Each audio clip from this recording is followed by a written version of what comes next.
The time is now 6 o'clock, and we'll call the meeting to order. Approval of the agenda. Do I have a motion? I move we approve the agenda. I'll second. I have a motion and a second. All in favor say aye. Aye. Any opposed? Motion carries. Please rise for the Pledge of Allegiance. Mr. Tylanger, will you please lead us? Pledge allegiance to the flag of the United States of America and to the republic for which it stands, one nation, under God, indivisible, with liberty and justice for all.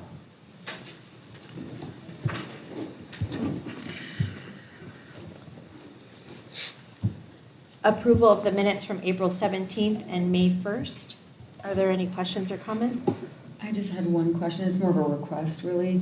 I'm going to just ask that when we have executive sessions that we start the recording when we gather, just for, especially for situations like where I had made a motion before the recording is happening. Thank you. Thank you. Any other questions or comments? Do I have a motion? Oh, can I have one? I have one other. We don't ever review the board meeting, like the executive session meeting minutes, which I know we don't necessarily want that in the board packet because there are things that are private. Is there a way that the board can have access to that so that we are reviewing those at some point? Because I know it was mentioned that I could come in and review them, but you know, if there's a way that they could be sent to us, that would. You'd have to go in and review them, although we can ask for legal advice on that, but to put them in an electronic, that makes them part of a FOIA, so Okay. you'd have to go in and review them at Okay, this that time. makes sense. Thank you. I want to thank Krista for the corrections, and I move we approve the minutes from April 17th and May 1st. I'll second. I have a motion and a second. All in favor say aye. Aye. Any opposed? I'm just abstaining. Okay, so 3 yes, 1 abstention. Okay, informational reports. We'll start with Dr. J. Madam President, members of the board and guests, thank you all for being here tonight. We've had a busy couple of weeks here, and it's going to get busier next week. So first off, I want to share just how amazed I was at the band concert last week. I knew what we were getting with Jan, working with him in the past, but seeing what he's done in 1 year is pretty amazing. There was a point in the concert where I felt like if I just closed my eyes, I was like in a professional band, venue. Absolutely amazing, and the work they did. He gave a little hint of what he's doing next year, and it was really an amazing piece of music. So just really proud of our middle school and high school band and where they're headed, and it was packed. The whole stands were completely packed. So it was a great night, and good job, band. Also, it was great to see senior recognition night and seeing a lot of these kids I've known since preschool, to see them come through, finish as Falcons, and earn lots of money. Great night of showing the generosity of our community. There's some long-standing scholarships that are given each year, so it's great to see families from the past still giving back. And it just made me think about how special it is to be a senior in a small town where you can have the opportunity to earn multiple scholarships, whereas in a large school, you'd be lucky maybe to get one. So pretty awesome night over there, and it was great to have food there and just make it a really nice evening. I attended, along with Dr. Wheeldryer and my own children, the Sovereignty Walk at Fort McDowell, and it was a great time. Beautiful weather. I got to spend a mile of it with Vice President Russell and catch up on some things, and just a really great day for the Yavapai community. Special thanks to our PTO for their Teacher Appreciation Week. I did give Robin a call at the end of the week to tell her how impressed I was with it. Our teachers felt really supported, and there was lots of something every day for them, and it was just a really nice week. So special thanks to our PTO for that. We had college signing day last night. We had 8 athletes who signed to play at the next level, and for a school of our size, that's amazing. So we have some really great athletes coming out, going on to the next level. We had a state champion, which we've not had one in a while here in Fountain Hills, but Kean Evans won the shot put at the state championship. We started a tradition when I was principal to have a parade for any state championship team or state championship athlete. So Monday, we will have our parade. It's been about 4 years since we've done one, but it's going to be great, and hopefully that'll inspire the next athlete to get to that level as well. So big day coming up for Kean and his family. And then lastly, we start the first of several grad walks tomorrow, and those are great for the community to come out and see our seniors as they walk the old campuses. They will be a little shocked when they get to the middle school, their middle school, when they walk through there, because it's quite different from when they left it. But other than that, I conclude my comments. Thank you. Oh, sorry, I always do this. We've got a book going on review for the next 60 days. It's called The Book Thief. And this came from our literary committee, and it will be on display at the district office if anyone would like to come take a look at that and provide any feedback to us. So with that, now I conclude my comments. What grade will that be for? I want to say it was middle school, if I'm not mistaken. I will check and get that to you by the end of the... Okay. Okay. Any other questions or comments regarding Dr. J's comments? I would just also like to congratulate our seniors that got scholarships, and thank you to Golden Eagle Foundation for the hard work of making sure that there's plenty of money to offer to our kids, and Juan Gonzalez, who provided the food at senior night through Senior Taco. Okay. Next up are district celebrations. We're going to start with Little Falcons Preschool.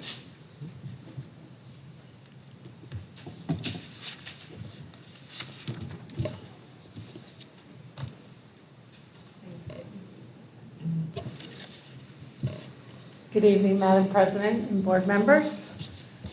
Tonight, I have the privilege of calling Ryder Brown.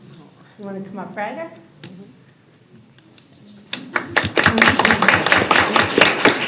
Ryder Brown has grown so much this year in preschool. He loves learning and assisting in the classroom.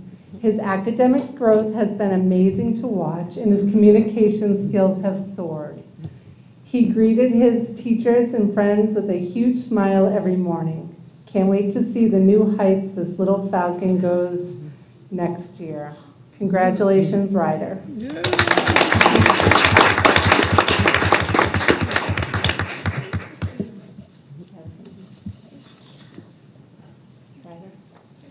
He's the cutest little gentleman.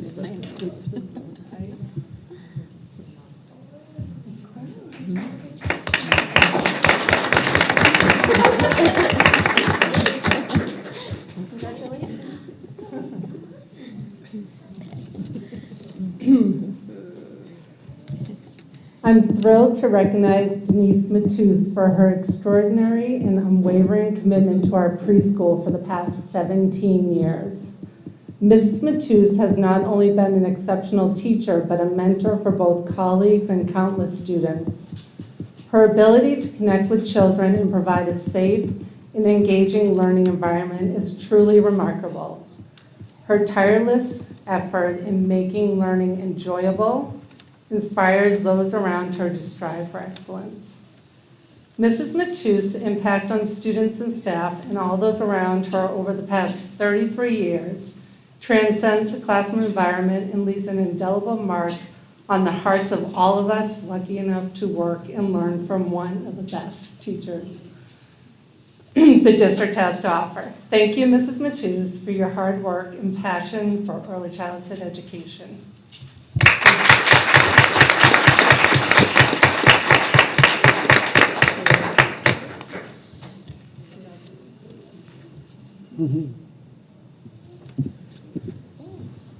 Thank you. Next up is McDowell Mountain Elementary School. Okay, I'm going to fill in here tonight for McDowell. So first up, we have our student, Finley Hermie, if you could come down. Yes. Finley exhibits all aspects of our Falcon way. She's a very hard worker who cares deeply about her learning and growth. We appreciate her positive attitude, her model behavior, her kindness and respect, and being responsible. Congratulations, Finley. We are so proud of you. Good job.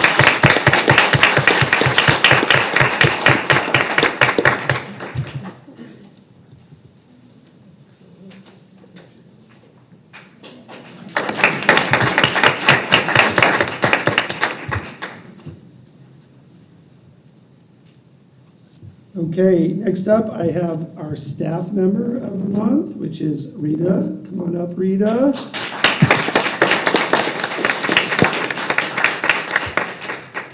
Rita has been in our school district for 12 and a half years. She started as a teacher's aide, assisting students with their academics and other areas where they needed assistance. Most recently, she became the health aide at MMES for the last 9 years.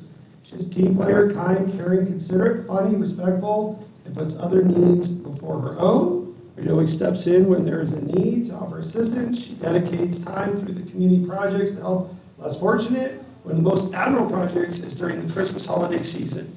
She helps coordinate holiday community projects to ensure that students and families have a wonderful holiday. Rita will be retiring this year from our wonderful district, but she will be greatly missed. We love you, Rita. Happy retirement.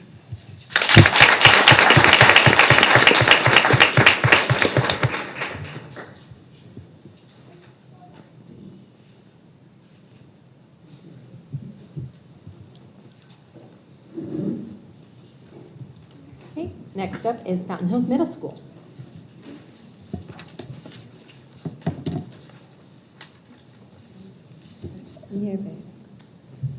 Okay, I have had the pleasure of, hi, better?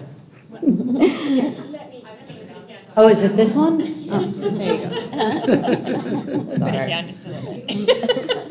Thanks, Krista. Do over. I've had the pleasure of teaching this student in 4th grade, and he just wowed me then. And Braxton Wirtz has got to be one of the nicest young men, and he's very well-mannered. He's an excellent student and citizen. He cares about his education, as it shows in his grades, which we were just looking at. Yay. He's curious, and his work speaks for itself. Braxton's work ethic is consistent. His effort goes above and beyond and produces quality work that is quite incredible. He loves to research and find answers to unusual questions. He works well in groups and stands out as a natural leader among his peers. He's comfortable presenting in front of groups and is a confident spokesperson. He's always willing to help out students and staff, and he has a smile that'll brighten up everyone's day.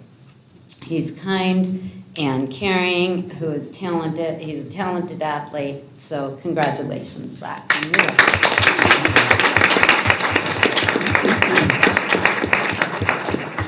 I would also like to add how well dressed he is every day. Yeah, Thank exactly. you. But Thank you, I think Mom. I saw a wrinkle. Yeah. I saw a wrinkle. Never a wrinkle. Never. I'm coming up here, we're both up here with you. And this. And one more.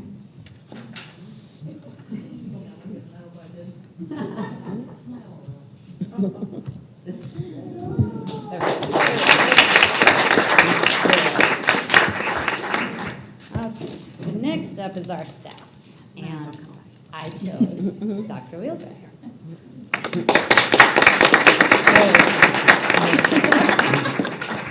Kimberly. Okay, so Dr. Wheeldriver is the heart and soul of Fountain Hills Middle School. She came to us with many exceptional qualities. First off, her contagious laugh echoes throughout the school and brings joy to everyone she comes into contact with. She is an energetic, spunky, and optimistic demeanor. One of her most remarkable qualities is not only recognizing her staff's strengths, but also her ability to help them reach their full potential. She has done this in both a group setting and one-on-one. She truly sees the good in everyone and goes above and beyond to support her team. She has a proactive approach to leadership. She doesn't wait for problems to arise, rather she anticipates what challenges may come and formulates a plan immediately. In addition, most impressive is Dr. W's ability to build personal relationships with every student in the school. She knows every student's name and genuinely cares about each one. She makes a point to let each child know that they are important and valued. So now I'd like to put my own spin on this. And this is off the cuff. When Kim, Dr. Wheeldryer, came to us, we hit it off right from the beginning. She has not only been a great mentor to me, we've been a pillar for each other for the past 2 years. But the best thing about it is that she's become a dear friend, and I'm going to miss her next year.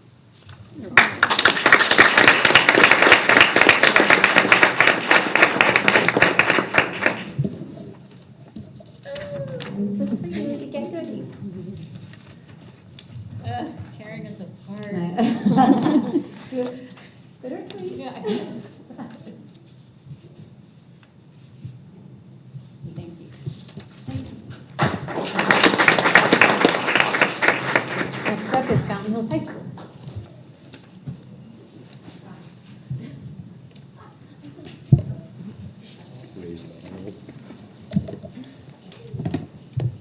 Okay, good evening, everyone. Cadence. This is Cadence Mackey, everyone.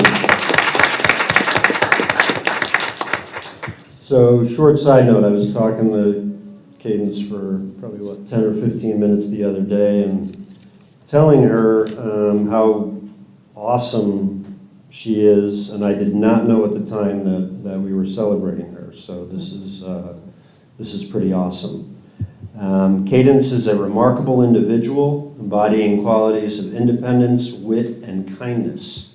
Throughout her years in high school, she has demonstrated significant growth. Her genuine care for others often surpasses her own awareness, and she consistently offers solutions for that crucial missing piece of the puzzle. Cadence's future is destined for greatness, and wherever her journey leads, she is bound to make a profound impact. Cadence Mackey, everyone.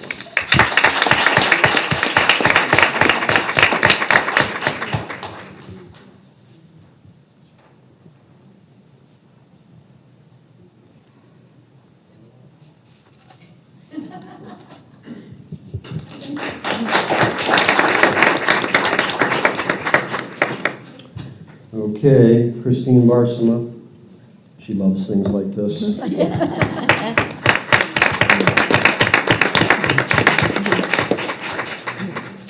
Ms. Barsima is always willing to extend her hand in times of need, which speaks volumes about her character. Whether aiding the front office staff or fellow educators or principals, her assistance is not merely a gesture, but a testament to her generosity and commitment to our school's success. Through her actions, she inspires others to strive for excellence. Our team has been incredibly fortunate to have had Christine Barsima as part of the Falcon flock for such a long time, and although she is not one to seek out awards by any means, she's the one who deserves it the most. Thank you, Christine, for always being there for your colleagues and students. We are beyond grateful.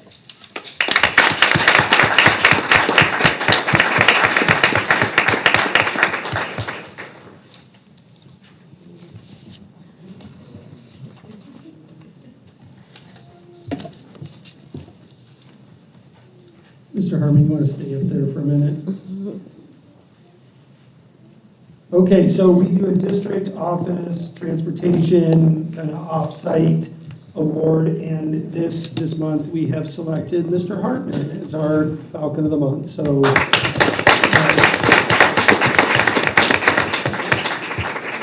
and the reason he deserves this so much is in the last month, Chris has stepped up so much for the school district.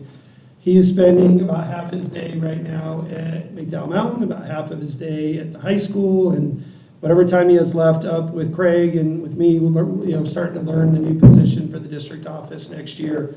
But what I've noticed, and this is why I feel Chris is going to be a great addition to our district office staff, is anytime you ask for something, the answer is yes, and he'll step up to help and make sure that he's there for all of his colleagues, and he's just been very selfless this last month of giving additional time. And for anyone who's been in administration or been around a high school, May is a big month. There's a lot going on in May. So on top of all the additional events and the night events and all the things that are happening, Chris has stepped up so much for the school district in the last month. So thank you, Chris, for all you do.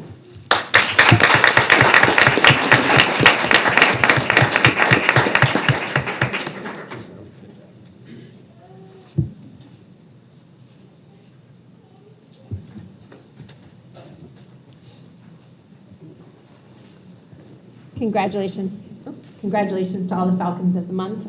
If you've gotten your award and would like to be excused, please go ahead and exit now. Next up will be the senior intern presentation. Dr. J.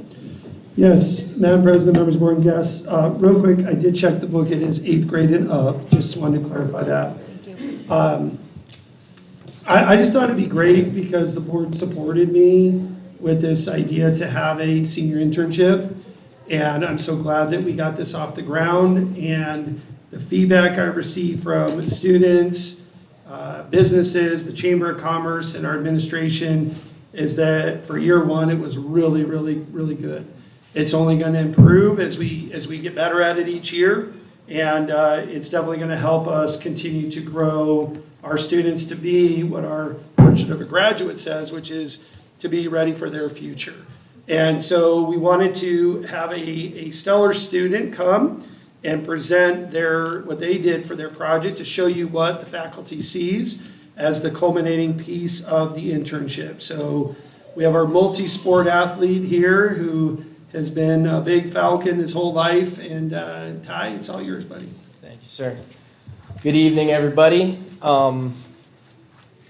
This is what I did for my internship project. I worked with my uncle back there, and he's not allowed to ask any questions this whole time like he said he was going to.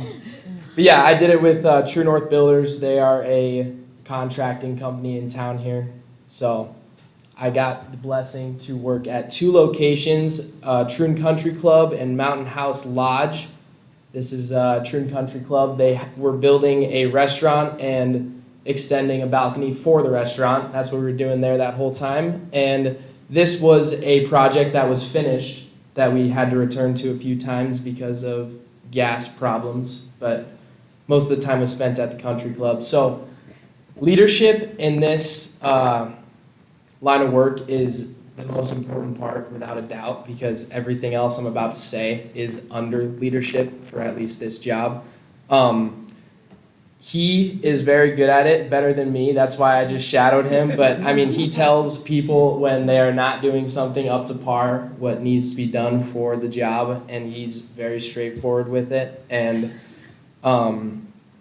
you have to be able to contact the trades, very confident when something's not right. So it's a big part of the leadership aspect in this job. And critical thinking is another big thing, because it goes into how smart you are with the job you were doing. When we got called back to Sereno Canyon, it was about a pool heater faulting, and I was always surprised by him because we got there and he starts walking me around the patio because the gas lines were under the ground, and he's like walking me down. He said, could be here, but if we take a right, it could go over here. It's mind blowing. He was great at diagnosing the problem. We got it fixed in the next couple of weeks. And another reason why we need critical thinking is because of the incorrect parts of a job. That is not always your fault. It could be someone makes a mistake, or it could be someone in the past makes a mistake and you have to cover up for it and fix it. So a lot of corrections that they had to go through, but that's just part of the job, obviously. Communication, another thing he's phenomenal at. He's even with me, but I also told him that the meeting was at 5 today. So, I don't get that part from him, but I guess we got to watch the Cubs for an hour in there, so.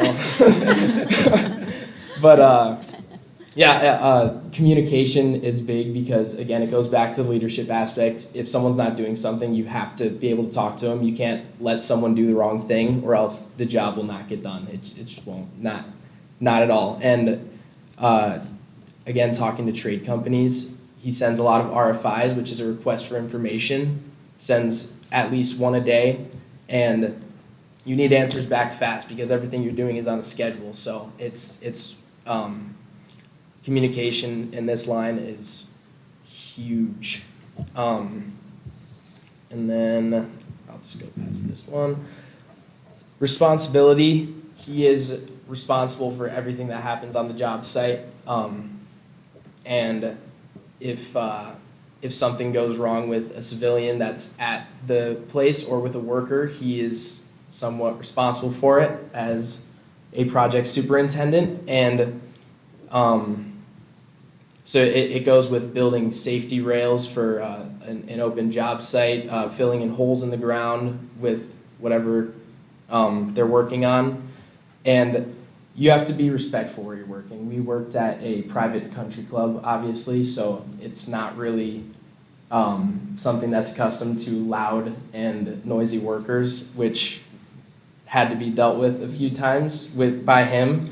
But yeah, it's about respect. You have to be respectful to who you're working for and who's working for you.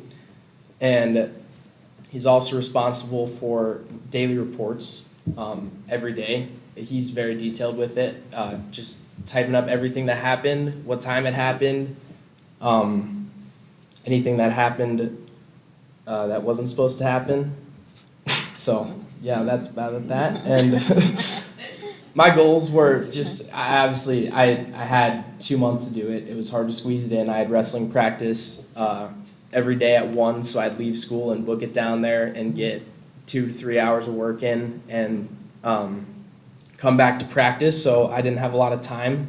But I really did end up learning more than I thought I would, and that's amazing. I interviewed him, see if he was capable of working for me, and yeah, I mean it's just this whole job's about confidence and leadership, and if you're not good at that, it is not for you. I learned that very fast working behind him, and I'll just show you guys a couple things. It's good up there. So the left side is when I got there. Probably early December or late November, and the right side is what it looks like now. As of like 2 weeks ago, that's the restaurant. This is another picture of it, so it was absolutely gutted to that beautiful work of art right there. And yeah, I'm very glad we got to do this. It was a good idea. I was obviously skeptical about it, as were most. But like, I was like, I could go work a day job and get my hours filled in, or I could try and learn something. So I did that. So thank you guys. That's about all I got. We're so happy to hear that. The hope is that obviously learn some great things from the experience, and hopefully that'll help guide you with your career options down the road. Yeah. Thank you. Any questions? Does anyone have any questions for Ty? Are you interested in going into this field? Yeah, so I'm playing baseball up in Washington, but I have to start my major, which is going to be architecture. So it's hard to get a internship with a architect firm without having like college experience, which my brother's doing that right now. He's working with a architecture firm, but I really couldn't. So I was like, might as well go into somewhere where I could learn about all of it, not just architecture. Yeah, so that's awesome. Were you able to do some of the difficult conversations and stuff, or? Yeah, that's awesome. Yeah, it was awesome. It was a really good opportunity. Met everyone, all the trades, got to talk to everybody, learn a lot. It was great. That's huge. Nothing replaces that real life experience. So that's good. I'm glad you enjoyed it. Very good. Any other questions or comments? I'd just like to congratulate you on getting your internship done, because one of the things I heard a lot of complaints about was, I'm too busy. Yeah. And since I've known you since you were like 5, you do have a very busy schedule with wrestling and baseball, and you put your all into it, and I'm very impressed with your presentation, and I just want to congratulate you on being accepted to play baseball up in Washington. Thank you. So Yes, thank congratulations you. on everything you have earned, Ty. Thank you. Thank you Thank so you. much. And awesome job. And thanks for doing this. Very good. Yeah, of course. And, and Wesley, thank you for taking him under your wing and allowing one of our interns to work for you. We'll have more next year. I think there's another senior coming up, right, that might want to work there? Except that. Okay, fine. Thank you, guys. Thank You can be you. excused if you'd like. Thanks. Okay, public comments. Do we have any public comments? Okay. Action items. First up is the personnel action. It's quite a list this time. Are there any questions or comments regarding the personnel action? I'm going to be abstaining from this one because I do have some questions. However, I think they're not best asked in the public setting. So I'll just be emailing Kane privately. Thank you. Okay. Are there any other Oh, questions? and do we have a final number of how many people we lost at the elementary? And then specifically teachers? Because I know that that's one that we have some staffing to fill. We sent it to you a couple of weeks back, and a vast majority of them are moving out of state. Yeah, okay, thank you. Are there any other questions or comments? Hearing none, I move that we approve the personnel report as presented. I second. I have a motion and a second. All in favor say aye. Aye. Any opposed? I'm just abstaining. So 301. Next up are the annual housekeeping items. We went over these last week. Are there any questions or comments regarding the individual housekeeping items? Are we putting all of them with one? It's one vote, yes. Okay. Yeah, I have a couple. For the one with signing the vouchers in between, is that a thing that's kind of like customary for most school boards? Yes, because business still has to continue even when we're not in session. Okay. And then,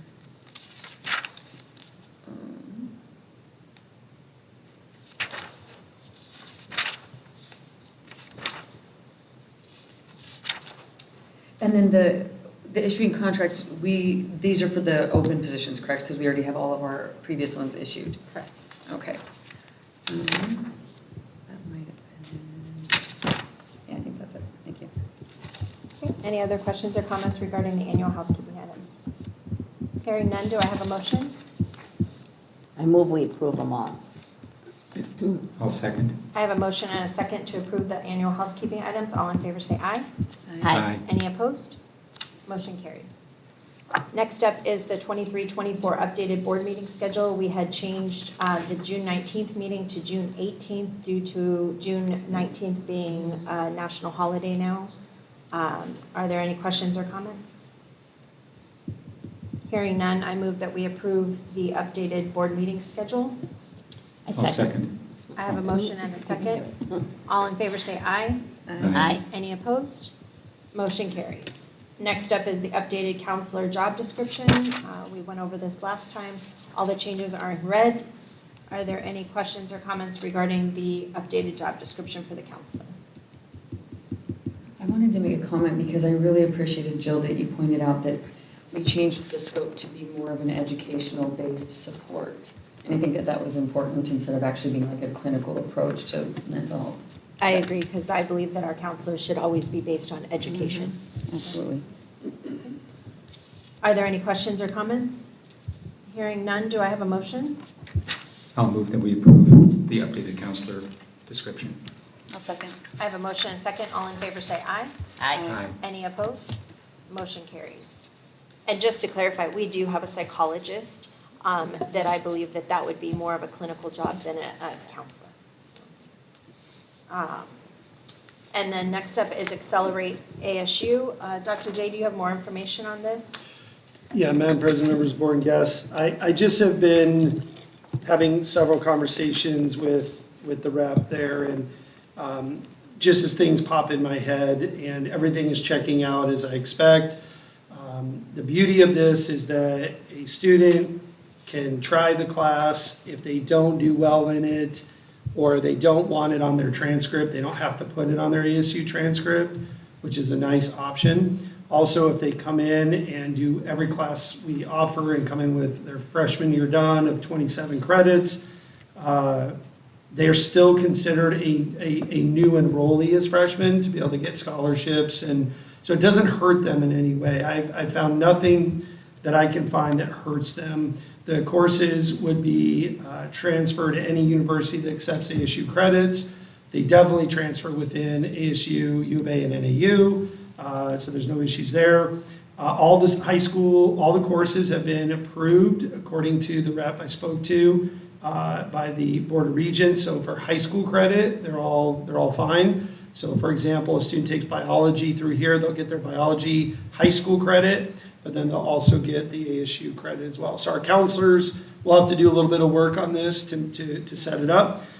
There'll also be some work on the family side of this, of what's your end goal, and will this chemistry class count towards your major? If not, it will count as an elective towards your total bachelor credits that are required. So I looked at that with them. I asked about science labs. The labs are done. They said they've created all the labs out of household items, and it's pretty simple to do. So they are 4-credit courses if they are a science class. But the way I look at it for us is, if approved, we would have in our schedule then, we're calling this FHU, so Fountain Hills University, and the program then, there would be teachers throughout the day that would have a section of this in the schedule, and students would come into those teachers' classroom to take the course. I don't like online courses and leaving them be. I struggle with that. So the idea is that they'll have a high school, for example, math. They'll have a high school math teacher one trimester that has all the ASU math kids. And they don't have to teach the class necessarily. They don't have to plan and they don't have to grade. But what they'll be able to do is make sure the kids stay on track. They'll be able to tell them daily what they should be doing to finish the class in 12 weeks. But then what's great about it is when they're doing complex math problems, the teacher can demonstrate those on the board, have students do small groups, and make sure that they're all as a class getting through that. So it's going to be a lot of support for the kids, not just throwing them out there and hoping for the best. Outside of that, I think it's a really great marketing tool for us, because we get hit a lot with parents wanting to go to college prep schools. Well, this is college kind of done. You know, it's a totally different model. You're walking out with your freshman year done if you want to be done with it. So again, I think it's a really good thing for our small district, and I'm excited about it. Thank you. Are there any questions or comments regarding the Accelerate ASU? I like the fact that there's going to be a teacher right there that can help out. Yeah. And that's a big one. We'll have, I think, every trimester will be 2 different teachers that have a part of the schedule where they can do it. And the best part about this is we have 3rd hour every trimester. A teacher has a course, so that the EVIT students, this is really important to me, we have 60 kids going to EVIT so far next year, which is a really big number. And about 45 of them are going in the morning, which is a total flip from years past. But what's great about this is they get back and they have around, I'd say 35 to 40 minutes a day where they just can't take a class because there's not enough seat time a lot of times, and it's hard to walk in halfway through a class period. So what's great is there will be a teacher 3rd hour every trimester that all the EVIT kids will go to, and for that 40 minutes they'll be able to knock out one of these classes and get 9 credits their junior year and another 9 their senior year if they're in EVIT, and that's just a really cool option. Yeah. Thank you. I had a couple questions. On here it says high school partners have the option to pay a reduced and consolidated price of $250. What does it mean option? Like, and do we have to do specific things? No, if we don't become a partner with them, then our students would have to pay $400 a class, and the parent would have to pay for it. By doing it the way we're trying to do it is the district is going to pick up the cost of the class at $250, and then what we'll do is it'll be an application process. You'll have to have some recommendations from teachers to be able to take them. And what we've kind of landed on is if a student fails that course, we'll put in the application that if the student fails, the parent will be billed for the course on their student fees, and they'll have to pay that before they obviously graduate. If they pass, then we'll let them go on to the next class and we'll pay for it. But if they fail, they'll get the fee, and then we'll have the parent pay for the second class if they want to try again. So now the parent's committed $500 to this program, so that when they get to the third class, we'll pay for it again. Now that they've had successful second try, we'll give them a chance at us paying for it again. So we want to have some teeth in it, but at the same time, I think it's a great opportunity to keep kids here and maybe get some kids to come here, because it's a free option that a lot of schools won't be able to do because of how much it will cost a large high school to do this. It would be a very large number for some of the big districts. I love this idea. I think it's really great. Is there any, similar to what we're looking to do with the students, is there any penalty for us if a student fails a class that we pay for? No, we just have to pay the $250. Okay, it's just the $250 and we pay for it. Correct. Okay. And the principal has the ability to extend the class if they want to, which I do like. Things happen in kids' lives, and so they have a 12-week deadline. Mrs. Pinto will have the opportunity to say, I know your situation, I'm gonna give you a 2-week extension, and she'll be able to do that, and ASU does not, they don't interfere with that. They allow the school to have that ability to do that, which is another win for us, yeah. And then my last comment is just about having the teachers. I think we definitely need teachers that are involved and that are capable of helping the students. However, I do have a concern about trying to divert specific staff, especially in, like a focus subject, unless we have a full enough class, just so that we're not taking a teacher that could teach a full class, a full math class, to oversee an independent study class. It won't work that way. Okay. What's actually happening is we don't know where enrollment's going to finish after the summer. The high school always gets the most new students because, again, I believe after years of being here, it's a lot of families when their kids are older have the ability to move into Fountain Hills, a second home, a third home, use some equity to get into a higher priced home. And so we've always seen the high school gets a lot more transfers. So right now, because we did not cut any teachers, and that was one of the goals you guys had shared with me, you didn't want to cut any teachers. I support that, I agree. We have some teachers that don't have a full schedule, so this is filling in. So all it's going to do, it's going to reduce teacher class sizes, which is good. The teachers who teach it, it's going to be a really nice course to teach because, again, you're not grading and you're not planning. You're just kind of having fun during the period, showing them how to do the subject, the math or whatever it is.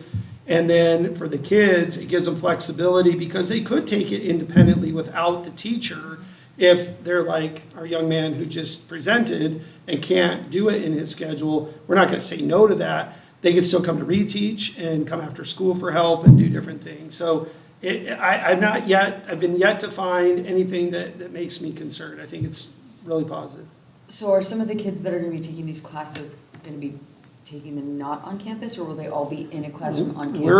We're gonna try our best to get them all on campus. That they'll have to give some kind of reason why they can't do it, and be able to have that conversation with the principal about why that is the case. Because we've put so many opportunities in the schedule for them to do it in our school day. And remember, we can't do dual enrollment with the community colleges anymore because a lot of our teachers don't have a master's degree in that subject area. So that's been one of the things we've been hit on. And one thing you'll notice, it's been hard to keep for 5 years in a row the U.S. News and World Report best ranking because we don't have a lot of kids taking college level courses. And the reason we don't is because we have limited AP and we have no dual enrollment really at this time, a couple of classes. I put a survey out to kids, I had 50 show interest already for next year. Now, will they all take it? No, but even if 30 do that, that's going to be a huge increase to our overall academic ratings in the letter grade, plus in U.S. News and World Report and places like that. Do you want to talk about how we're going to fund it? Well, we have to always think about, if we're going to do this, we have to be able to commit to funding it, which Tyler and I have discussed, and we believe we can fund it if we get no additional assistance. For the first year, we have $17,000 in grant funding that we can use from Title IV that Krista has found, and we put that aside, and that will go towards that. And I'm also going to go out and look for donors to donate to it. I've got a few projects for 25 that I'm working on right now. I've already had some initial conversations with some of our donors. I think this is one that the Golden Eagle Foundation might want to get behind. I've talked to them already about this. They do a lot to promote. The Rotary, which I'm a member of, might be an interest in this, putting $5,000 a year. Maybe Kiwanis wants to do something. I think I'm looking at total cost about $30,000 a year is what it will cost us to be able to maintain it. Again, if they're wildly popular, we'll have to adjust, but this is good for kids. And if our purpose is to get them to the next level, prepare them for what they need to do next, this is great for them. And we can always adjust and monitor if we need to. It's not a massive cost that's going to put the district in jeopardy or anything like that I can see. Is that 30K total or above the 17? No, 30 total is what I'm guessing. Because remember, a lot of kids might be excited to do it and they may not do a second one. They might say it's a lot of work in 12 weeks and I'm just going to take the regular high school class. So we'll see how it goes and we'll monitor and adjust. I think this is really awesome, and to me, this is exactly how we should spend our funds, since it's educationally based and focused. That's what we're here for. So we got a logo. We're gonna do a shirt. The kids will get a shirt, so they can promote that around campus, and I think it's gonna be a big deal. I really do. Thank you. Yeah. How do you think this will correlate with our AP classes? We talked about, will it hurt them a little bit? We did talk about that, and I don't think it will, because the courses, a lot of the courses are, a lot of them are at entry level, and your AP kids a lot of times are going for really those advanced courses. So, like in English, for example, there is the 101 and 102. But I don't believe kids are not going to want to take AP with Jamie Sunshine still as seniors. I don't believe that kids are going to take, they're not going to take calculus with Ms. Barsima. And if those issues come up, we'll monitor and adjust it.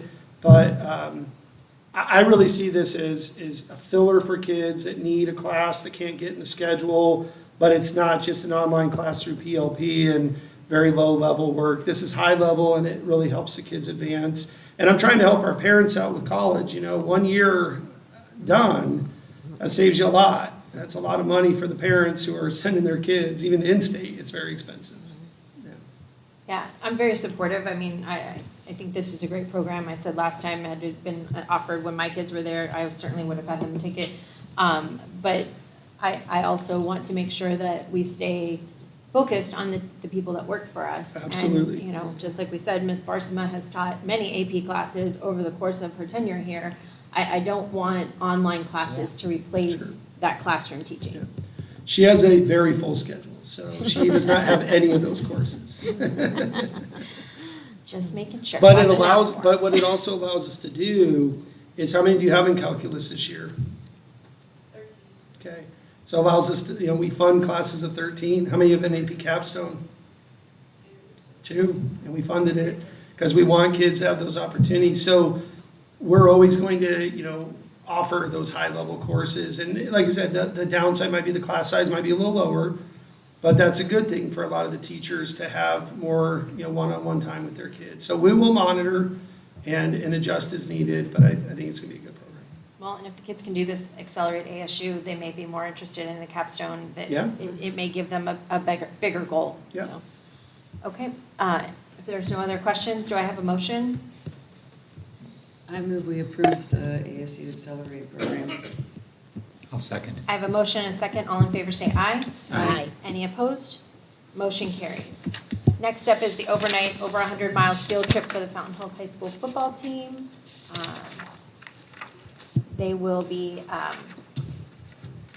going to Heber for their football camp in July. All their forms were part of your packet. They submitted their behavior form, their medical waiver, and all the forms that we require. Are there any questions regarding their field trip? I have a question. It's not specific to this field trip. It's kind of a general one.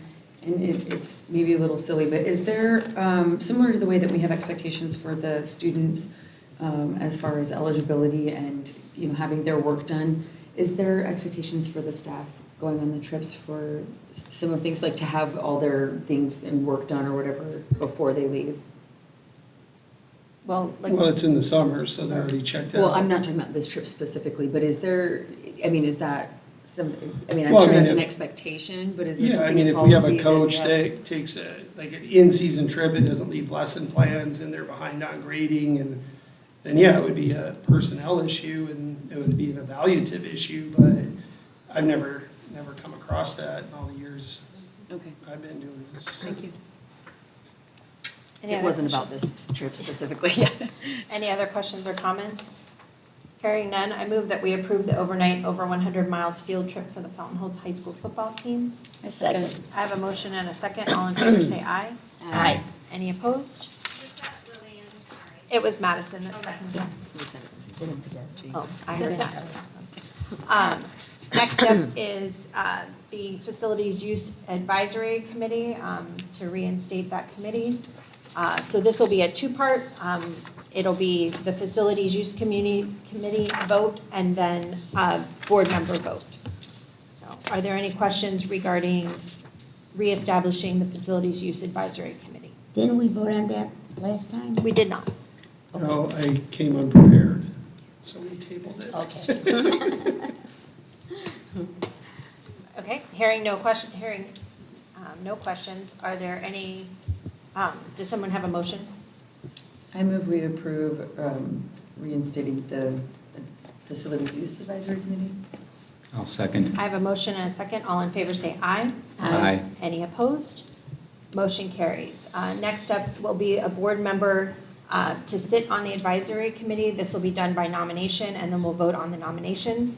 I would like to nominate Dr. Rakowski. Are there other nominations? I'm willing to nominate myself because I'll be honest, I'm probably going to go anyway. So. And every board member can attend. Yeah. It's an open meeting. Krista does post it, but the one board member that's voted would be the one that actually reports on the dais.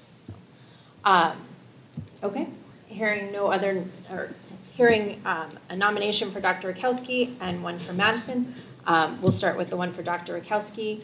I move that Dr. Rakowski be the board member to sit on the advisory committee. Do I have a second on that?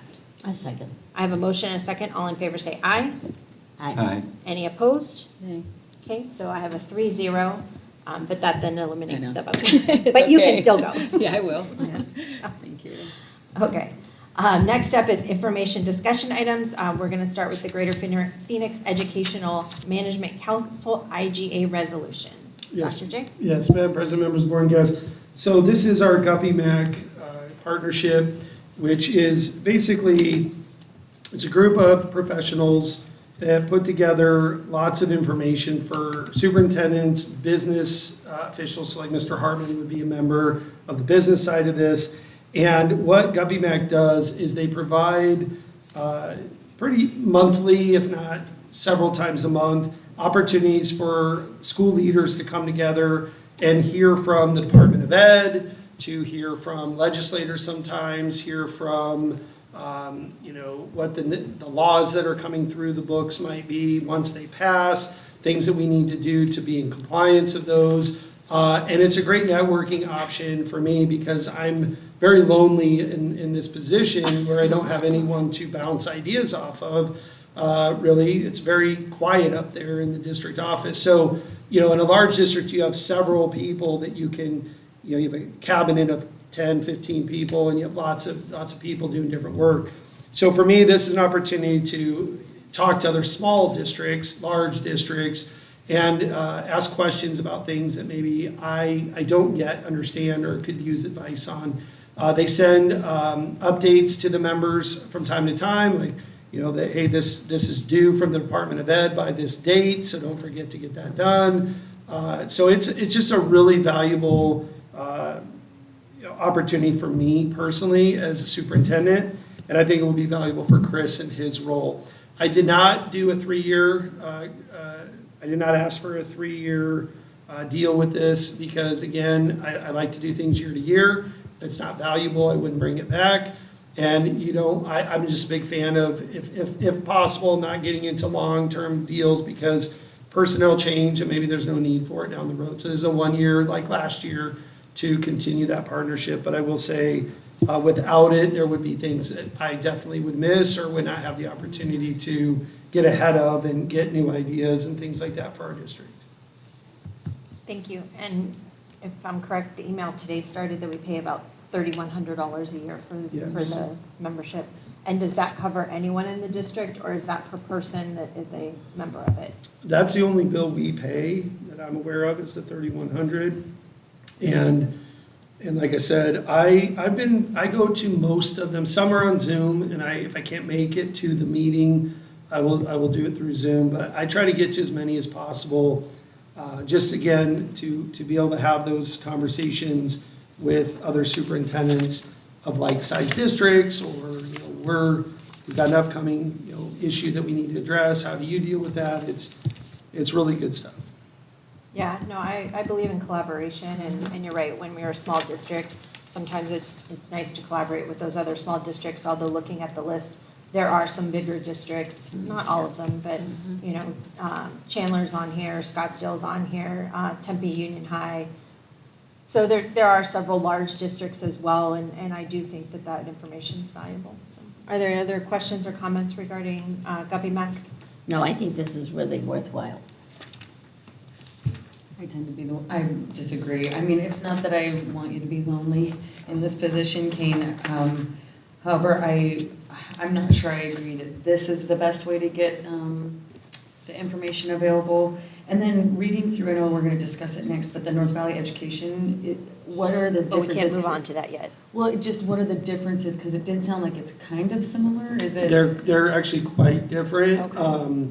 So NEVIC, or North Valley Education Consortium, is, that is it's about 10 of us. I think it has all the districts listed, yeah. About 10 of us that are all in the North Valley. And it was started actually with I think when Finley's grandma was here, Dr. Hermie, or even before Dr. Hermie was here. And we're an original member, Fountain Hills, of that group. And basically what that is that's about 10 of us who meet on a monthly basis as an opportunity to, again, share some information or bounce ideas, talk about problems or concerns that we might have upcoming that we need to address and deal with. But the difference there is NEVIC doesn't put on training sessions or bring in guest speakers or attack those types of things. It's really an opportunity for us to collaborate. Sometimes you might have an opportunity to do like an IGA with another member of that group. I told you I've reached out to Cave Creek. Cave Creek is part of this. So that opportunity to see him at NEVIC has spurred an opportunity for us to start talking about, are there some things we might be able to do together, hire some positions together, maybe offer some courses that each other schools aren't able to offer.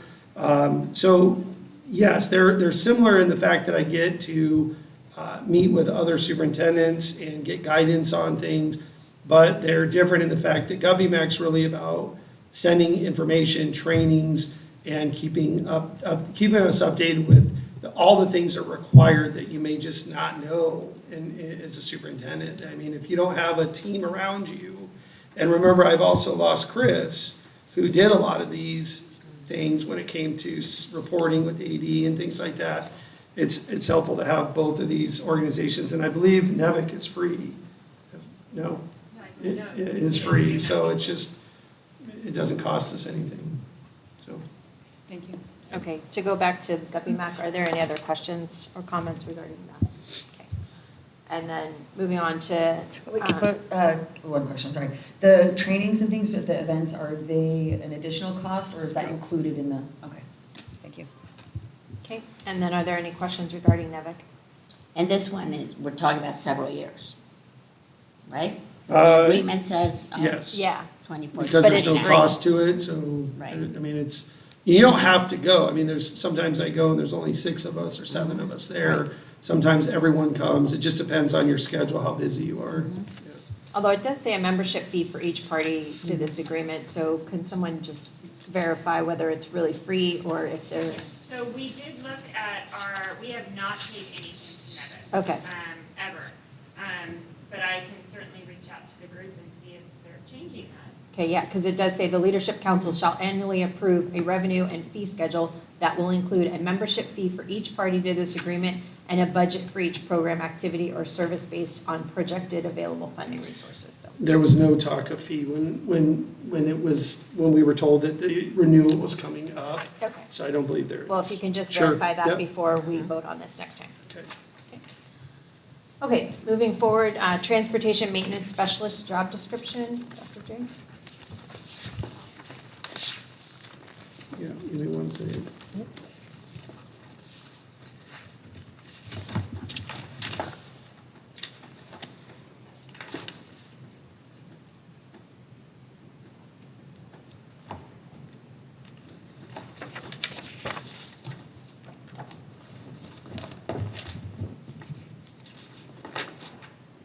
Okay.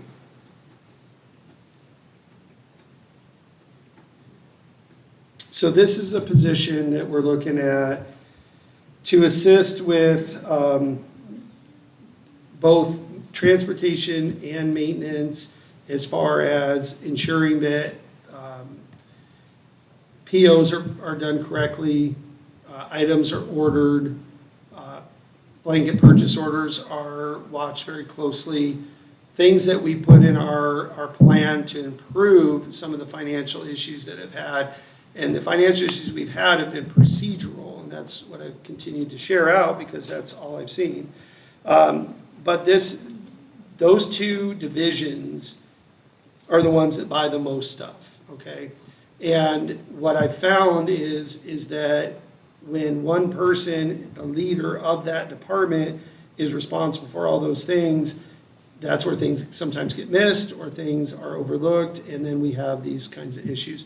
So this position is put into place to still assist with driving as needed, but to also have the ability to work with our transportation director and our new maintenance coordinator to ensure that all the things they need purchased are getting done, they're being brought into the warehouse correctly, everything's being tagged that needs to be tagged, and any kind of open purchase orders are being, blanket purchase orders are being watched. Remember, we've cut out a lot of blanket purchase orders, but there are some in transportation that just need to be. He needs to keep our buses on the road, and he needs to be able to order fast. Same with Juan now taking over the maintenance department. He fixed a couple of pipes at Little Falcons this last week, but had to run up to Ace Hardware and get a couple pieces to be able to do that. And we did not call in a third party to do that. He was able to take care of himself.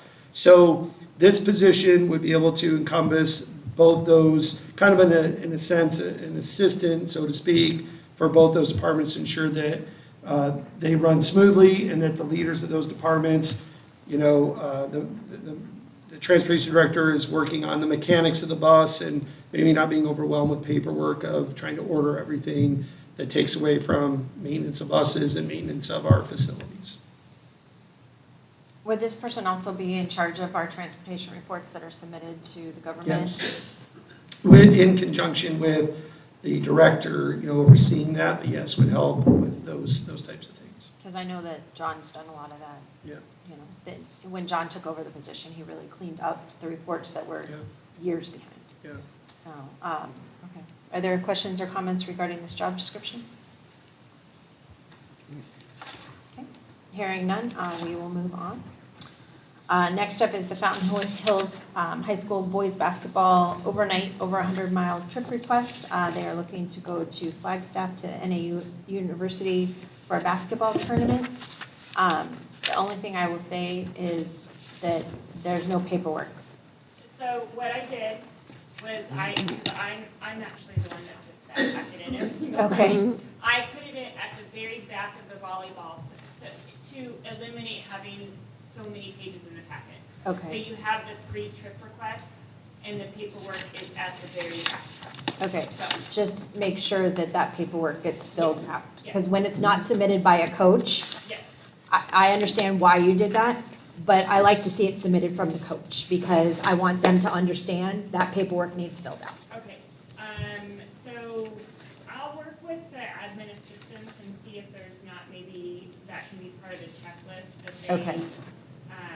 Provide or check off so that it's done. We'll figure figure out something. We'll have it for you for As the long as vote. they, yeah, For the vote, okay. as long as they make sure it's signed, sealed, delivered. Yes. Correct. Are there questions regarding the high school basketball overnight trip? Okay, hearing none.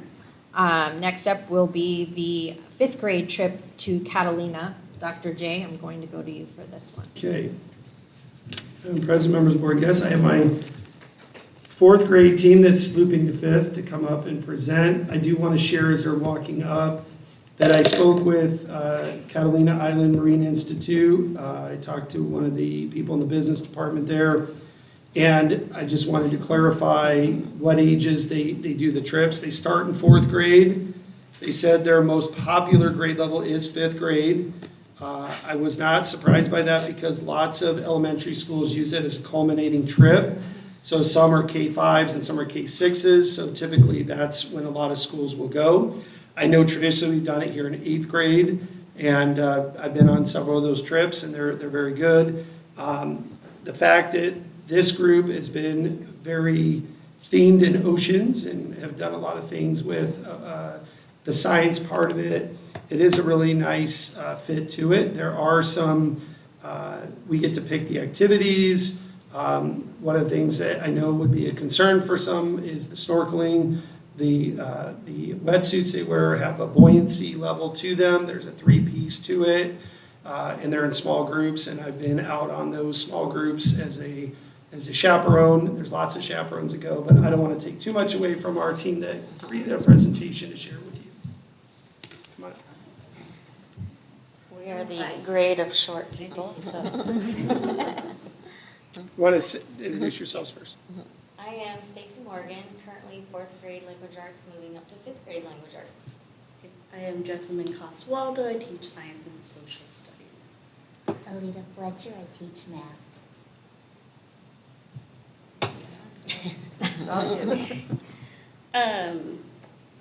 Our big thing, we know that last year, fourth and fifth were part of the middle school. So moving forward with this year, one of the big things that we are looking at with moving up is we really wanted to build the traditions for these fifth graders. So we wanted to, we're gonna start Stugo next year, work on that honor roll, the monthly assemblies, but we really wanted to have that end of the year trip, which is something that the students can celebrate their whole year. This will be the second year with us, so it'll be a fantastic way for us to kind of end our journey with them as a whole. There are a lot of expectations that we will be setting up in advance with Ms. Reichler, Dr. J, just to make sure that the students and the parents are aware of the expectations that need to be met going on and that they understand what this trip will entail. We do, for that, want to have kind of some parent involvement too, so they can have input, give us advice, comments, so we can really get everyone the opportunity to go for this. Obviously, creating memories on top of everything that we've done for those 2 years, it's just, we're really excited about it, so I think it will be great for them. And I think that the creating memories, we know that going into middle school is a very rough time period. So the more bonding we can get with these kids before they move into that arena is, ideal. So, Simi, Catalina Island Marine Institute, it's a super hands-on, like what Dr. J said, we have an ocean theme, which is all due to me. I love the ocean, everything about it. Last year I did an elective for marine biology and the students really enjoyed it. I adored it. It was so much fun and just was something different to offer them since we're in the desert. So it was really great. So that's why he brought it to us, to really end the year with that and just get them diving in that ocean. Just to kind of, there's a lot of the fifth grade standards for myself for science will relate to it. A lot of astronomy, a lot of life science will directly relate. One of the ways that we want to kind of get the students hooked, besides the fact that they're going out of state on this field trip, is doing a PBL that is very much catered to the students becoming marine biologists for a couple of weeks. So we want them to study an animal that is around Catalina's marine environment, learn about that animal in depth. We want them to do the research, practice their writing skills, create a brochure. We're still building it up, but we want to just get them really interested in this, learn more about the environment before we would go with them. There's a lot of math involved. We're going to have them calculate the entire trip down, what it would cost. I think it will be a really, really fun way to get the kids hooked on it. And one of the language arts standards, of course, is the planning, implementing, and doing the research, and learning how to do lab reports, if that's something that we could teach them. And journal, we talked about having them journal their trip, so just getting some of that writing and ELA into it as well. So we're looking at 3 days right now, so 2 nights. With that, the Institute offers 4 day activities that you can choose. So one, the day you arrive, in a night program, and then that second day you've got 2 day activities, a night program, and then that third day just 1 day activity. These are just some of the possible activities that I posted here. It is not all of them. There's so many different opportunities for these students. I'm personally really excited about that snorkeling aspect. From what I learned when researching this, they do have kind of a hula hoop kind of buoy device for them to also hold on to the entire time they're out, in addition to the wetsuits. Oh my gosh. Which would be great. Then they can actually look and search for those animals that they're going to be studying in that PBL before we go on this trip. The astronomy hike, we are going to be learning so much before this trip in terms of astronomy. We've got the dome now, planetarium to get them more excited, but now is an opportunity to go on hikes day and night, just identify the constellation, the planets, all of that fun stuff. There's rock climbing. They also have an opportunity to do that at night. I'd be a little scared, but that's different. Different dissections, different labs. I've done a squid dissection, most fascinating thing. So I think it would be great for our students to do because they have not ever had a dissection in class before. So it would be an awesome opportunity. And just tide pooling, hiking. Like I said, these are only some of the different activities that we can choose from. This is just a little bit on kind of the details, the lodging. So the picture is just one of the places that we can go. Each of the little villa kind of areas, they have cabins. There are 6 bunks in each cabin, so 12 beds per cabin. So you have 12 kids, or about 10, with 1 or 2 adults in that cabin. Obviously, boys and girls are separated. Just so you don't worry about that at all. Showers and bathrooms are available in each of the areas around there. The dining, fun buffet style. Their packets, they encourage the kids to eat as much as they can. There are 3 meals a day is what they cover in the budget. They have tons of different options. There's a whole layout just depending on when we go. They will share with us. If the kids have any allergies, all of those food options are available to them. We just need to let them know ahead of time. So the budget.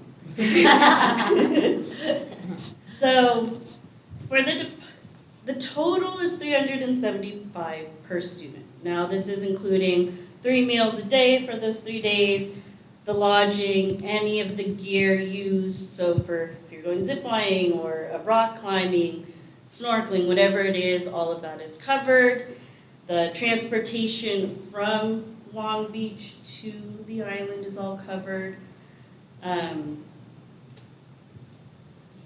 The deposit is going to be due in October. They're going to be sending out a contract in early August to us, and so we just need to do that $65 per person, so that total is about $5,525 We calculated that based on an approximate amount of students and chaperones, just because we don't know the exact students that will be going or will be there at that time. So we estimated that on that 70 students, 15 adults and chaperones. The approximate total based on those numbers is about $30,938. And the additional expenses that we are going to be looking at is just how we're getting from Fountain Hills down to Long Beach and back. That is something that would still need to be discussed. And then just kind of any of those little stops on the way if there's any of that. And that was just charter bus in previous years? We did charters, and then there was one meal, so we left at like midnight or something like that, and by the time they woke up, we would stop and eat somewhere, and that one meal they had to bring additional like money for, but there's ways to package that all in for that. This is just a basic timeline without knowing all the details, but just a basic one. So contract will be sent out at the beginning of August. The deposit is due by October 15th. We're going from March 31st to April 2nd. So definitely more towards the end of the year trip, culminating trip to encompass everything we've learned so they can get that experience on the island, and then just to end those 2 years. Hopefully be energized for the state testing when we come back. The final payment is not due until after we go on the trip. So depending on if someone was sick and couldn't go, it's all fluctuating. So we have that kind of that flexibility until then. With that being said, we've got a lot of fundraising ideas. These are just some of them. Our big one that we were looking at was doing some dome movie nights. It would be fun. We thought maybe the kids could even host it and throw it, and just to get them more involved in the community and invite community members. But we have a ton. We know Ms. Reichler will support us through all of this. We're very excited. We talked about the any-thon that I know that basketball did when you were boosters, right? We're I don't know how brainstorming. much you guys brought in with that. A lot. Brainstorm. So hopefully all of the fundraising, like ideally, we would cover the majority of the cost. And I will check on, I'm pretty certain they can use tax credits as well because it's a field trip and it's extra beyond the classroom. So for some families, the $400 tax credit would cover the cost. When we did this years ago, we never left a kid behind. We always had donors step up, or we'd find a way to make it work through fundraising and things like that. I know a big one back then was the talent show. That would bring in, that's another one you might want to look at. That brought in a lot of money. But I've got some ideas for you as well that we could do to raise money quickly for kids who can't afford to go. We want to make sure everyone can go. Yeah. Okay, I just have some questions. Are you finished with your presentation? Okay. Have you surveyed the parents to find out if they'd let their 5th graders go on this trip? Not yet. Okay. This used to be an 8th grade trip, so that's my concern, and I expressed that to Dr. J too, that like 8th grade, for the most part went fairly well. Both my kids went.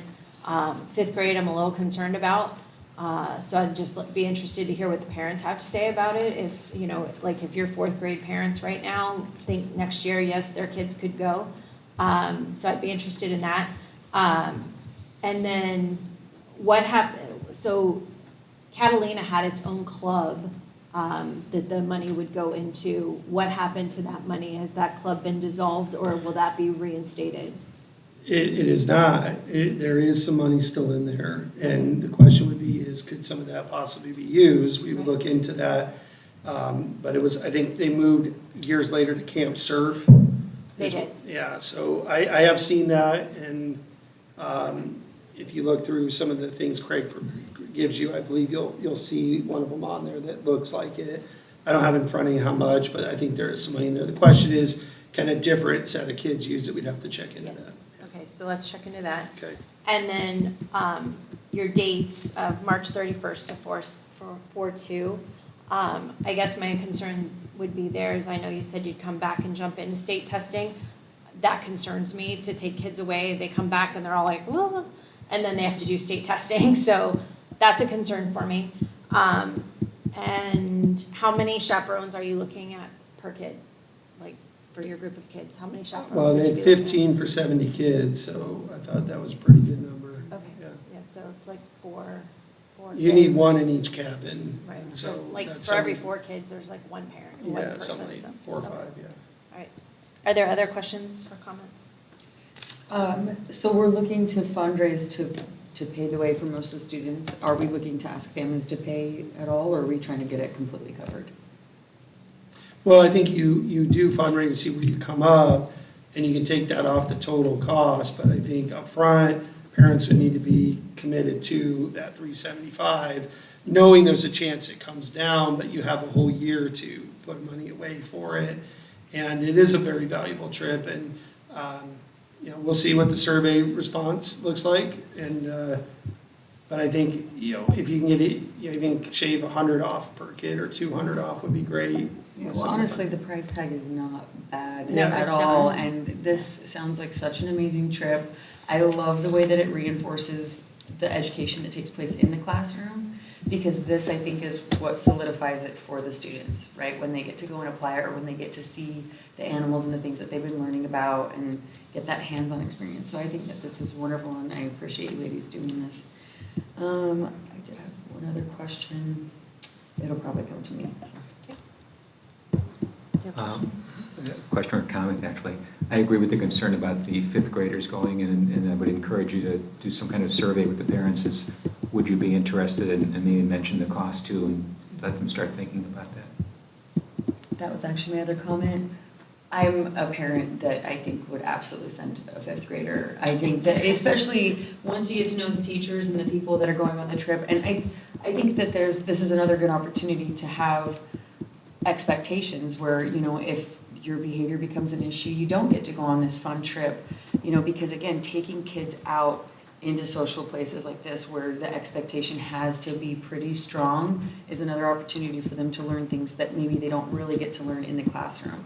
So I think it's awesome. They definitely will have to qualify. That was the big key to the 8th grade trip. If you didn't qualify, you didn't go. That's correct. And that alone, obviously took care of a lot of issues that you would have. We still had issues where you had a kid do something and you had to still deal with it. So there's always an administrator on the trip there.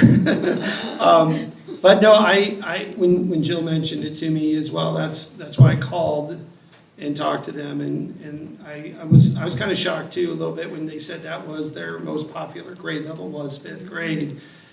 They said everything's tailored, so if you want to bring 12th graders to the trip, they do that, they just do it in a different level of learning and different opportunities. But they have different schools coming every 3 days from whenever the weather's good enough till the end of the school year every year. So again, I've seen it with 8th, I've been to Astro Camp in 7th. I know a good friend of mine was a principal, did it with 6th grade every year for their school. So we'll get some more data and bring it back to you. But like I said, when they said it was their most popular grade level, that made me obviously feel a lot better that it's not a stretch. Like, oh, we'll let you come. We typically don't, but we'll let you. I wouldn't have brought it to you with that. But when they said it's their most popular grade level, it made me feel a little more comfortable. Yeah, I think it's a great opportunity. I would just be interested. I'm old now, so my kids are old. So, and to think back to 5th grade, They seem extra young. yeah. And so and quite honestly, the year that my youngest went to Camp Surf, it was not my child. But that's the reason that the whole behavior thing is in part of our field trip packet now, is because there was a young man that did not, behave properly. And so we had to have his parents pay to send him back. So that's where that came from. So unfortunately, I think I have a little PTSD from that. But so I'd just be interested to know, I don't have a 5th grader. My kids are well beyond that age. And so I'd like to know what the parents think. And if they think it's a great idea, great. you know, but I would hate for you to all plan and be all excited about it, and then you don't get the participation that you're looking for.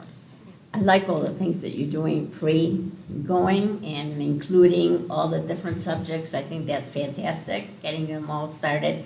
I do have a granddaughter that's in 5th grade, and I could see where she'd be able to do this with no problem. Good. One last question, the activities,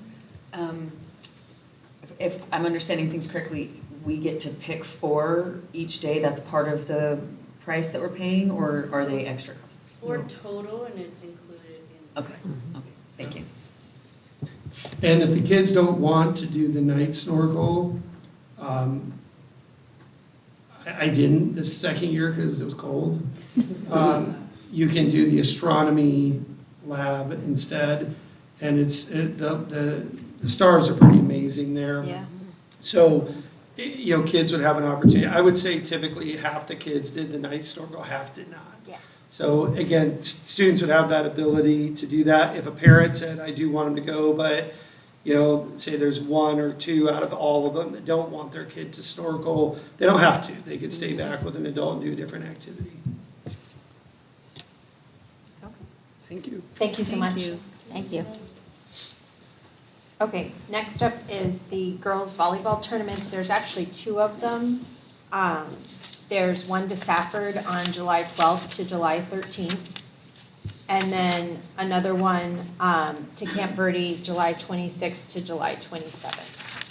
Are there any questions or comments regarding the volleyball tournaments? Hearing none. Hey, Krista, on our next board packet, can you separate these, please, so that they're voted on individually? Yeah, thank you. Okay. Oh, yes, yes, I will, for sure. Okay, Sorry. Next up is the sale of Four Peaks. Dr. J?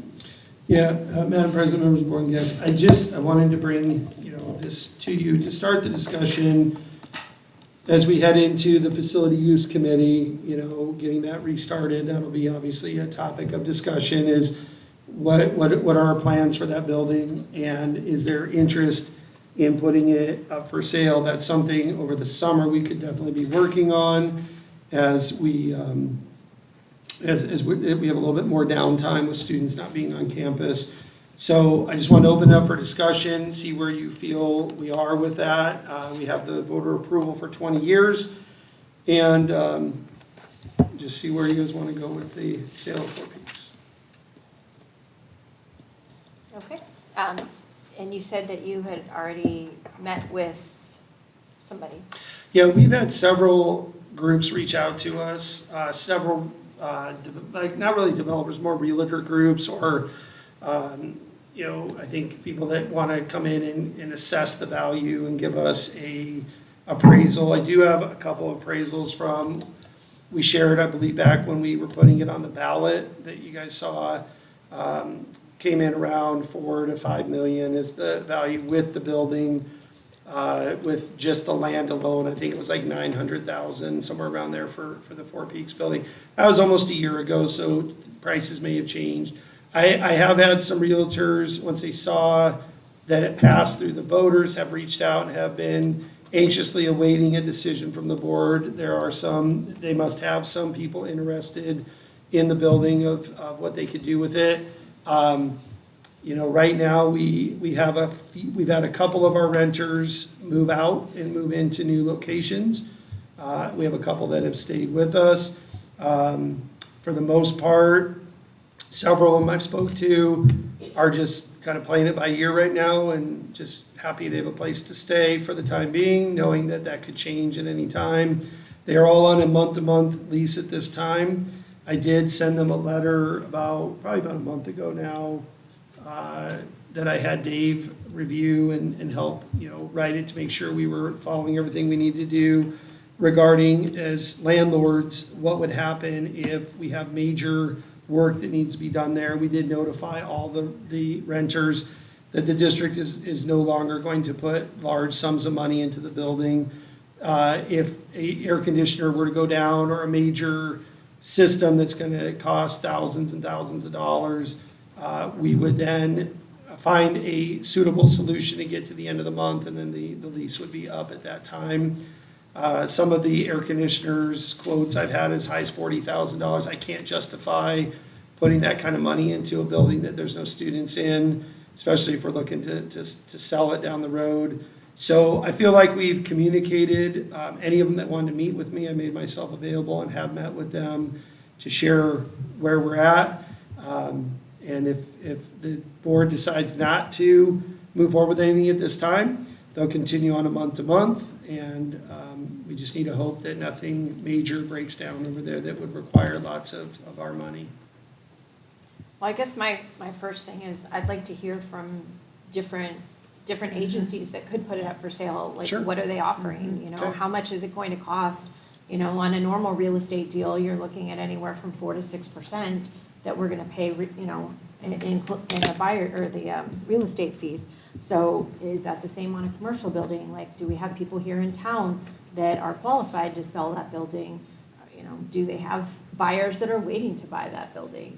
You know, so I would like to know, you know, what our options are. Okay, so with hearing that, I can set up some of those that have reached out to come and do information for you, share what their thoughts are, the valuation, and we can certainly set that up soon. So yeah, that's great. That's good information. Dr. Kelsky? So a question, I don't know if you know the answer to this, but it's obviously a school now. Is it the current zoning, is it allowed to be anything other than a school, like residential or commercial, or not? Well, the opinion I got when I started was that what we were doing was a violation of zoning with having renters and businesses in there and treating it kind of as like a strip mall because you have additional traffic. You have, you know, when dance was there, you obviously had people coming, dropping off kids, karate, people dropping off kids, customers coming in.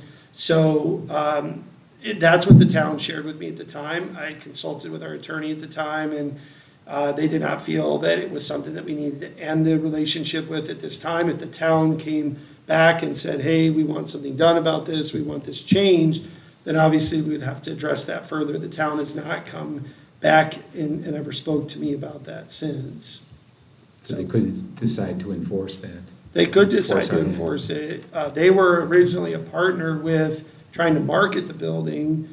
It was the town and the district combined, working with an outside basically consultant that was trying to market the building, and the town decided to get out of that relationship, and then it fell back on the school for us to deal with, and I couldn't justify paying the consultant any further with that.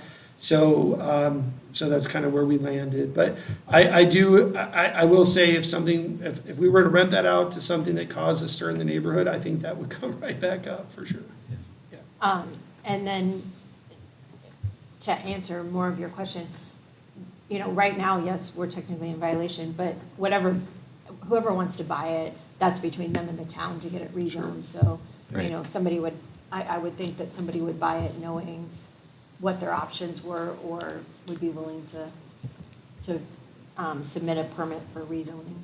And we did have a presentation a year or so ago from Bart Shea about, you know, some of his ideas about what he might want to do with that space. And, you know, so there's definitely some interest, but I think until we make a decision to put it on the market, it's right now just, it's there, and I'm getting any movement on that. And we've had obviously some changes in board, so that's affected this, and they understand that. But we can certainly set up, some of the companies that have reached out to me to come present. We'll definitely speak about it more in the facility use committee. That's another thing we need to look at, as well as the land that we own as well. That's another priority of that meeting to discuss. And I would like to know what they're thinking that they would like to do with it. Yeah, I will say from the neighbors, I've had one or two reach out when it was on the ballot, and had good conversations with them, explained the process, and but certainly there was not, you know, lots of panic when it went up for the ballot measure, and but I think they felt that once a clear determination what's going to happen with it, then I think that's when it would obviously get a little louder, when they know what it's going to be. And I And do want, honestly, like Jill said, we don't have so much of a We don't. control over that. So anybody could buy it and then they will have to deal with both the town and Correct. the process of changing the zoning to build whatever they're planning to build. but I still would Should like to we have sell some it? neighborhood town halls. Sure. As we go Absolutely. through this process, because we did assure the residents of Four Peaks Yep. that we would take that, that their homes into consideration, and so I would like to hear their thoughts on it. At the end of the day, it will come between the buyer and the town as to what happens there, but, I do want to take their property values, their homes, their way of living into consideration when we're looking at buyers. Yep. And I shared the same with the few that reached out to me, that we would do those things. Right, that we'll do our due diligence. Of course. Are there other questions or comments I regarding have a this? few comments. I do think it's a little unfortunate that we kind of procrastinated having this discussion, because I think we do need to speak seriously about possibly selling the building, because if we want to be financially responsible, carrying a building that's not profitable or serving our purpose of education is not responsible. However, now I'm worried we've kind of gotten ourselves in a situation where our tenants are leaving and we are still responsible for that building regardless of whether or not we have that income. And so I wish we had maybe had this conversation earlier so that we could have worked with some of the tenants and let them know that until a decision is made here, that building's not going anywhere. And I know that there were some that were even willing to rent a couple more rooms. And I think that if we have tenants that are coming to us asking for things to be fixed or for certain services, that we are now in a negotiation standpoint where it's, okay, we are willing to put this money there, but we need a more competitive rate. And because I know that this whole thing got started in us being dropped with a responsibility and maybe not a great deal. So I think that when we have the discussion about what to do with Four Peaks in general, selling the building is probably our strongest option. However, I've been hesitant about that only because I think that we need to make sure that when you're dealing with offloading an asset, it's always important to make sure that the spending is in control before you just add that money into a leaking system. And so to me, I want to make sure that we're being very financially responsible before we do a big transaction like that. And so I'd be really interested to hear from agents and from people that are going to know the commercial real estate atmosphere here, because when I drive around, I'm actually looking for commercial space with my business in town, and there are so many that a lot of people are actually getting free commercial space for a certain amount of time before being on the hook for paying. So commercial space to me is not necessarily being bought up too quickly. So I think that we need to speak about all our options, including maybe working with tenants, although now I think we've chased out the ones that we did have, so. Well, I just want to be clear that I don't know of any tenant that left on bad terms with us. I had no one reach out to me and say, we're beyond frustrated, we're leaving. I think the ones that have left have just realized that it's not a long-term solution for them. I don't think it's really an ideal place for a lot of businesses either. I mean, it's a large school, it's, a lot of it is shut down, a lot of it is dark and it's not very inviting. So I don't know of any. We have reached out to all of our tenants. We've been very forthright with them, telling them everything that they need to know. Some of them are on original rent from 20, whatever that year was that they started. We've offered to, we've talked about increasing rent, and the feedback we received is for some of them, they're not interested in that, they leave. So it's a leaving tough. anyways. Well, they Honestly, are. I think we're in a- Yeah, I agree. And that's why I can't justify putting any more large sums of money into that building. Which I Yeah. can agree with, Okay, especially if good. we're not looking at keeping it an operating building. That would be silly. Well, and again, I think the town has been kind of soft on us, that we're in violation of the code. We did have violations filed against us, complaints filed against us from the neighborhood. So I think the town's been a little soft on us, knowing that we're trying to get out of this situation. And so I don't think that increasing rent and adding more tenants or looking down that path is going to satisfy the town. So I that's think really. it's past now, like that opportunity to try and make it a workable lease, because. But I in don't the think it end, the ever vote- was. We're not a commercial building. Yeah, I understand, but in the end, the vote that just passed was to sell, trade, or lease that building. To an educational facility. Which originally So- this was set up with that intention. I mean, even the watch company has an internship program that they were trying to partner with the high school on. It just never got done. So again, I think that ship has kind of sailed, in that I'm not the only aware of- option we really have is looking at selling the building. I just think that there's gonna be, I don't want us to just be so eager to offload this asset, because in the end, it is an asset. I mean, we just talked about, you said between 4 and 5 million with the building and 900,000 for the land alone. That's a huge asset, so I don't want to be so eager to offload it because we've earmarked it as this loss that we just, that we're irresponsible that way. No, It's I important don't- to be. I don't want that either. I don't know if we're going to be able to sell the building is my concern. It's not a matter of selling it fast. Some of the people have come out and looked at it have told me, I don't see this being sold. So it's gonna be it's gonna have to be somebody that it's a perfect fit and it just, kind of miraculously comes in and works out. It could also be some really nice parkland, for the community that's already there. So. I've always said it'd be best if the town just purchased it, Yeah. because then it would be adjacent to the park that they already own. Yeah. So, and then they could work with Boys and Girls Club on keeping Boys and Girls Club there. Yeah. But the town doesn't have the money either.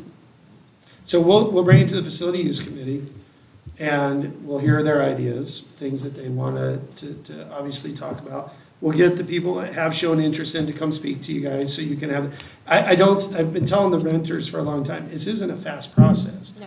I mean, we were talking about this in October of last year, and they were worried like December 31st, they were gonna be out. Here it is, almost June, they're still there. I just can't put money into the building. If they want to put money into the building and stay, that's obviously their choice, but I can't replace a $40,000 air conditioner at this point.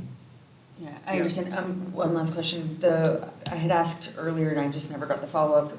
For the RNA cleaning services, did that contract include Four Peaks, or were we gonna divert our I staff? believe we divert our staff. And was that taking place, like, was that happening as long as we've had tenants and stuff? I would have to, none of the tenants have reached out if they have a concern like any tenant would. And I get John on it immediately and have it repaired or fixed. So I can't speak to, I've never been over there and watched the cleaning happening, no, I don't know. Okay, Yeah, thank you. Any other questions or comments? okay. Thank you for having the conversation. Okay, future action, the ESA vouchers will come back, that's still an open discussion. I had said about having a special ed presentation, that's probably something that we're looking at more in the summertime. And if there's anything else, please let me know. Dates of upcoming meetings, June 5th of '24. We actually will start with an executive session at 5 o'clock that night to discuss the performance pay that we need to do that by statute. Which date was that? June 5th. And then June 9th, it'll actually be June 18th, not the 19th. We will have our regular meeting at 6 PM here in the Learning Center. And with that, I move we adjourn. I second. I have a motion and a second. All in favor, say aye. Aye. Any opposed?